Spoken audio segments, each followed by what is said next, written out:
Carried. Now, in accordance with the agenda, we now have a second reading vote. Colleagues, sorry, a point of order under Rule 152. Yesterday, during the debate in plenary in the afternoon, we dwelled on the entire package of structural policy reports, and now the vote is organised in a different way. But I propose that after the Hatzidakis report and the Fava report, we then take my report on the Cohesion Fund and then the CASA report, so that the entire package of regional reports is taken in the right order, the same order for the debate. They should be voted on together as a package. I think that will be more appropriate. So I'd ask you to give consideration to this proposal. Écoutez, si l'hémicycle n'y va pas... Well, if the hemicycle's agreeable, we'll change the order of the votes accordingly. But colleagues, please let the sessional services know a little earlier so that we can adjust our voting list.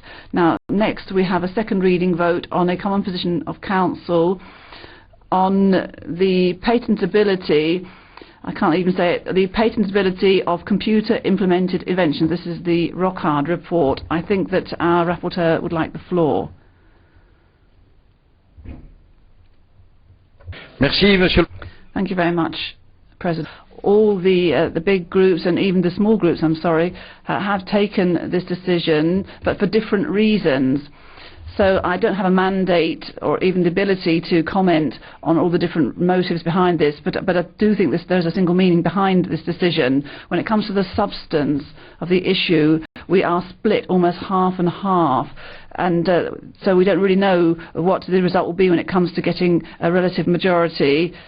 And it would be difficult and almost impossible to get a qualified majority. The different schools of thought here prefer the rejection of the text rather than accepting the opinion of the other side, of the other school of thought. But there is a collective anger, unanimous anger here throughout the Parliament because of the unacceptable way in which this was dealt with, handled by Commission and Council.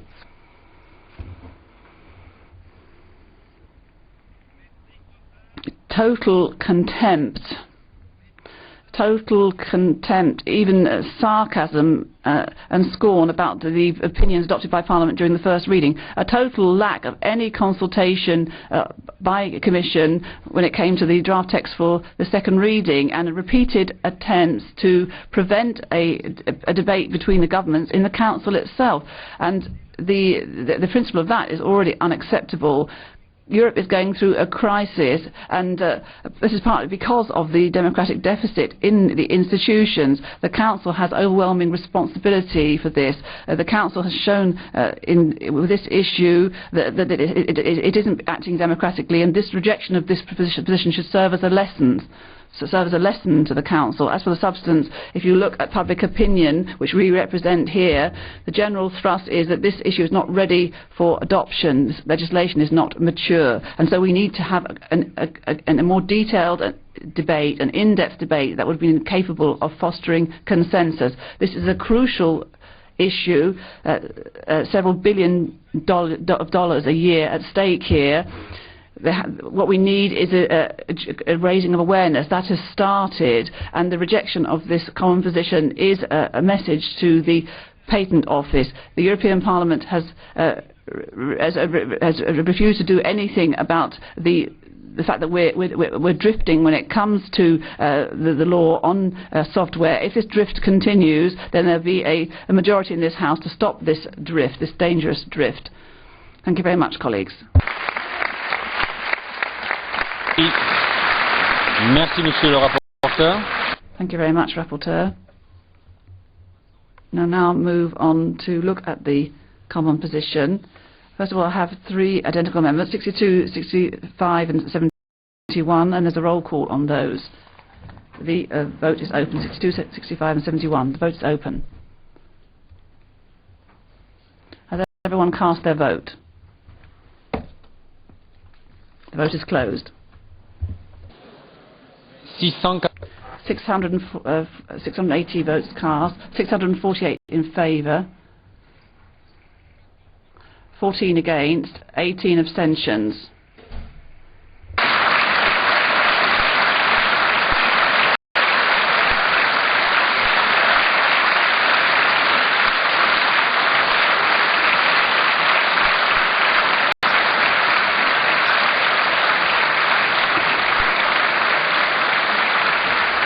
J'ai donc le plaisir et l'honneur de vous...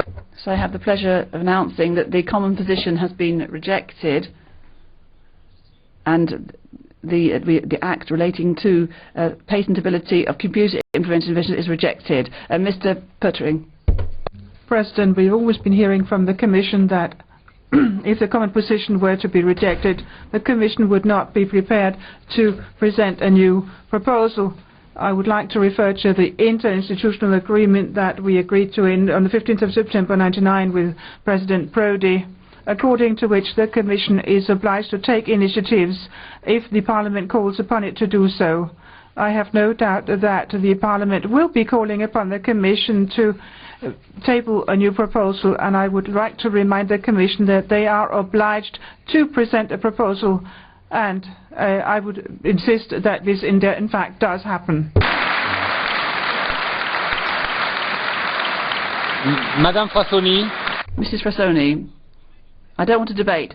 President, very quickly, I don't think that today we can interpret the vote that's just been held as necessarily an invitation to the Commission to come up with a new proposal which might be similar to the one that's just been rejected.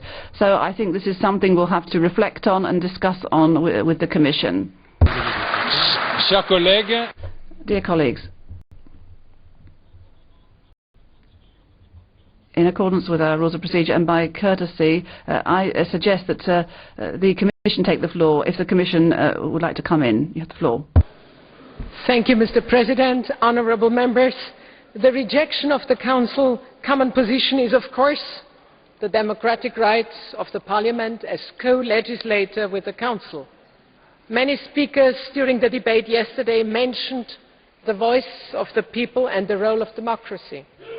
Without this directive, patents for computer-implemented inventions will continue to be issued by national patent offices and the European Patent Office under existing law.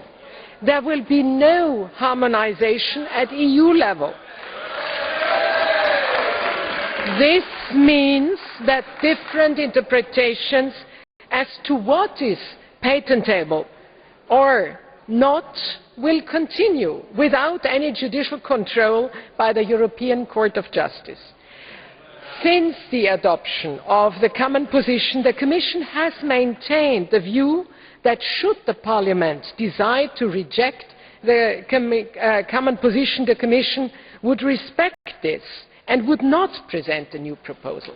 But if the Parliament invites us to do so, of course, we will then speak with the different parliamentary committees and then, of course, see the next procedures.